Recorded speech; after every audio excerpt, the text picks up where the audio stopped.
नमस्कार।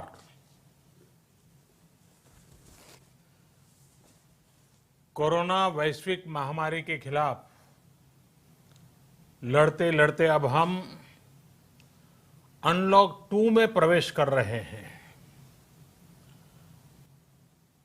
और हम उस मौसम में भी प्रवेश कर रहे हैं जहां सर्दी, जुकाम, खांसी, बुखार ये सारे न जाने क्या क्या होता है, ये मामले बढ़ जाते हैं।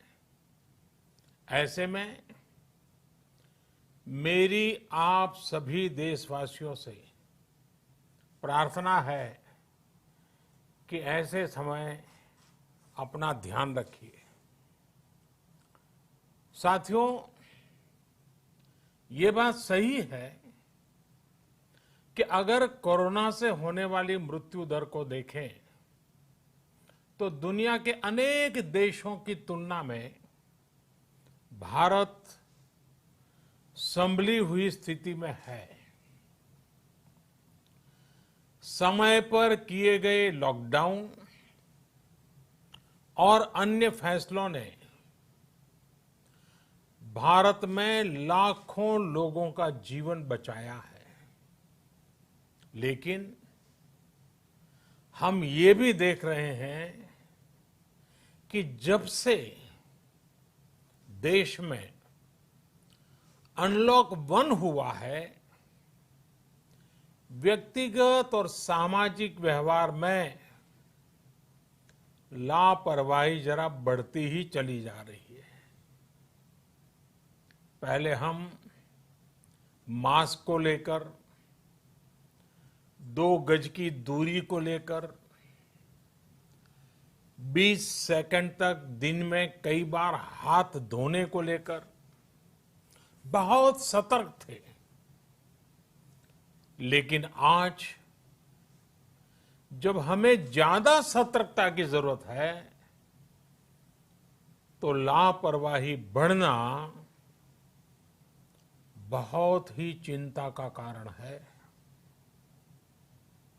साथियों, लॉकडाउन के दौरान बहुत गंभीरता से नियमों का पालन किया गया था। अब सरकारों को, स्थानीय निकाय की संस्थाओं को, देश के नागरिकों को फिर से उसी तरह की सतर्कता दिखाने की जरूरत है। विशेषकर कंटेनमेंट जोन्स, उस पर तो हमें बहुत ध्यान देना होगा। जो भी लोग नियमों का पालन नहीं कर रहे हैं, हमें उन्हें टोकना होगा, रोकना होगा और समझाना भी होगा। अभी आपने खबरों में देखा होगा, एक देश के प्रधानमंत्री पर 13,000 रुपये का जुर्माना इसलिए लग गया क्योंकि वो सार्वजनिक स्थल पर मास्क पहने बिना गए थे। भारत में भी स्थानीय प्रशासन को इसी चुस्ती से काम करना चाहिए। ये 130 करोड़ देशवासियों के जीवन की रक्षा करने का अभियान है। भारत में गांव का प्रधान हो या देश का प्रधानमंत्री, कोई भी नियमों से ऊपर नहीं है। साथियों, लॉकडाउन के दौरान देश की सर्वोच्च प्राथमिकता रही ऐसी स्थिति न आए कि किसी गरीब के घर में चूल्हा न जले। केंद्र सरकार हो, राज्य सरकारें हो, सिविल सोसाइटी के लोग हों, सभी ने पूरा प्रयास किया कि इतने बड़े देश में हमारा कोई गरीब भाई बहन भूखा न सोए। देश हो या व्यक्ति, समय पर फैसले लेने से, संवेदनशीलता से फैसले लेने से किसी भी संकट का मुकाबला करने की शक्ति अनेक गुना बढ़ जाती है। इसलिए लॉकडाउन होते ही सरकार प्रधानमंत्री गरीब कल्याण योजना लेकर आई। इस योजना के तहत गरीबों के लिए 2.25 लाख करोड़ रुपए का पैकेज दिया गया। साथियों, बीते 3 महीनों में 20 करोड़ गरीब परिवारों के जनधन खातों में सीधे 31,000 करोड़ रुपया जमा करवाए गए हैं। इस दौरान 9 करोड़ से अधिक किसानों के बैंक खातों में 18,000 करोड़ रुपए जमा हुए हैं। इसके साथ ही गांवों में श्रमिकों को रोजगार देने के लिए प्रधानमंत्री गरीब कल्याण रोजगार अभियान तेज गति से आरंभ कर दिया गया है। इस पर सरकार 50,000 करोड़ रुपए खर्च कर रही है। लेकिन साथियों, एक और बड़ी बात है जिसने दुनिया को भी हैरान किया है, आश्चर्य में डुबो दिया है। वो ये कि कोरोना से लड़ते हुए भारत में 80 करोड़ से ज्यादा लोगों को 3 महीने का राशन, यानी परिवार के हर सदस्य को 5 किलो गेहूं या चावल मुफ्त दिया गया। इसके अतिरिक्त प्रति परिवार हर महीने 1 किलो दाल भी मुफ्त दी गई। यानी एक तरह से देखें तो अमेरिका की कुल जनसंख्या से 2.5 गुना अधिक लोगों को, ब्रिटेन की जनसंख्या से 12 गुना अधिक लोगों को और यूरोपियन यूनियन की आबादी से लगभग 2 गुने से ज्यादा लोगों को हमारी सरकार ने मुफ्त अनाज दिया है। साथियों, आज मैं इसी से जुड़ी एक महत्वपूर्ण घोषणा करने जा रहा हूं। साथियों, हमारे यहां वर्षा ऋतु के दौरान और उसके बाद मुख्य तौर पर कृषि क्षेत्र में, एग्रीकल्चर सेक्टर में ही ज्यादा काम होता है। अन्य दूसरे सेक्टरों में थोड़ी सुस्ती रहती है। जुलाई से धीरे धीरे त्योहारों का भी माहौल बनने लगता है।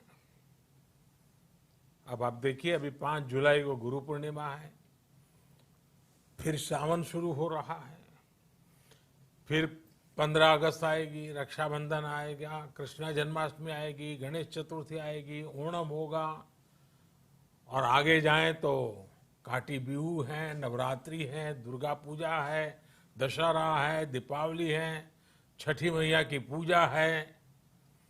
त्योहारों का ये समय जरूरतें भी बढ़ाता है, खर्च भी बढ़ाता है। इन सभी बातों को ध्यान में रखते हुए ये फैसला लिया गया है कि प्रधानमंत्री गरीब कल्याण अन्न योजना का विस्तार अब दिवाली और छठ पूजा तक, यानी नवंबर महीने के आखिर तक कर दिया जाएगा। यानी 80 करोड़ लोगों को मुफ्त अनाज देने वाली ये योजना अब जुलाई, अगस्त, सितंबर, अक्टूबर, नवंबर में भी लागू रहेगी। सरकार द्वारा इन 5 महीनों के लिए 80 करोड़ से ज्यादा गरीब भाई बहनों को हर महीने परिवार के हर सदस्य को 5 किलो गेहूं या 5 किलो चावल मुफ्त मुहैया कराया जाएगा। और साथ ही प्रत्येक परिवार को हर महीने 1 किलो चना भी मुफ्त दिया जाएगा। साथियों, प्रधानमंत्री गरीब कल्याण अन्न योजना के इस विस्तार में 90,000 करोड़ रुपए से ज्यादा खर्च होंगे।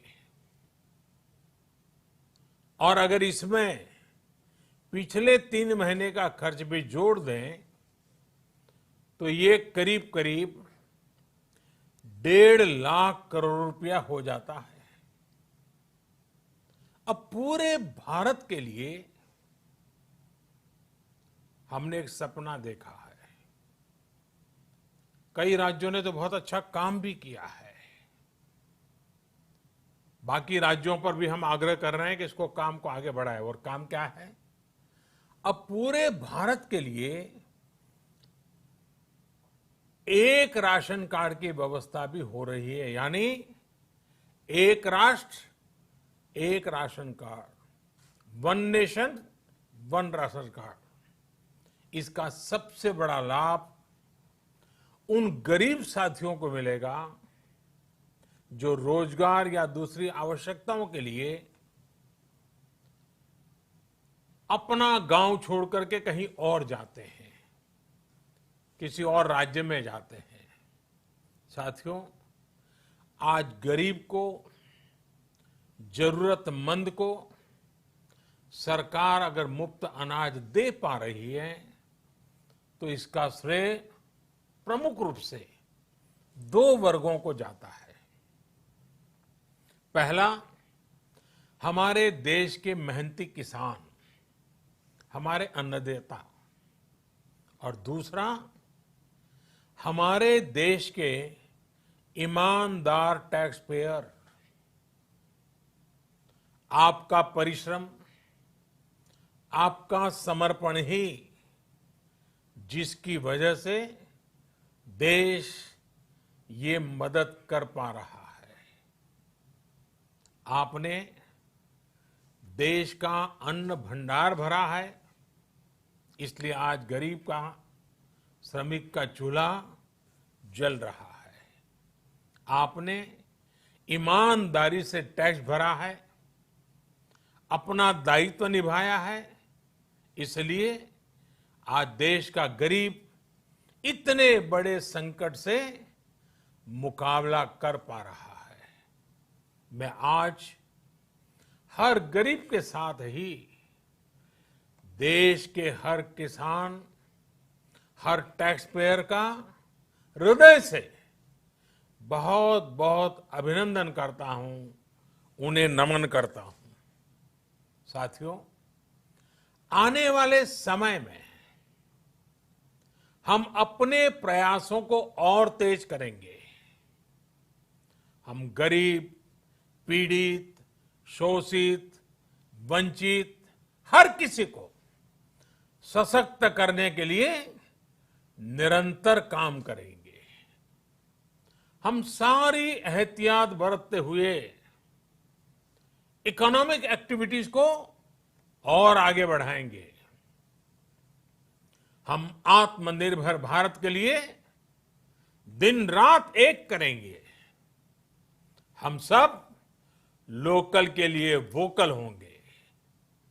इसी संकल्प के साथ हम 130 करोड़ देशवासियों को मिलजुल करके संकल्प के साथ काम भी करना है, आगे भी बढ़ना है। फिर से एक बार मैं आप सबसे प्रार्थना करता हूं, आपके लिए भी प्रार्थना करता हूं, आपसे आग्रह भी करता हूं, आप सभी स्वस्थ रहिए, 2 गज की दूरी का पालन करते रहिए, गमछा, फेस कवर, मास्क ये हमेशा उपयोग कीजिए, कोई लापरवाही मत बरतिए। इसी आग्रह, इसी कामना के साथ मैं आप सभी को बहुत बहुत शुभकामनाएं देता हूं। धन्यवाद।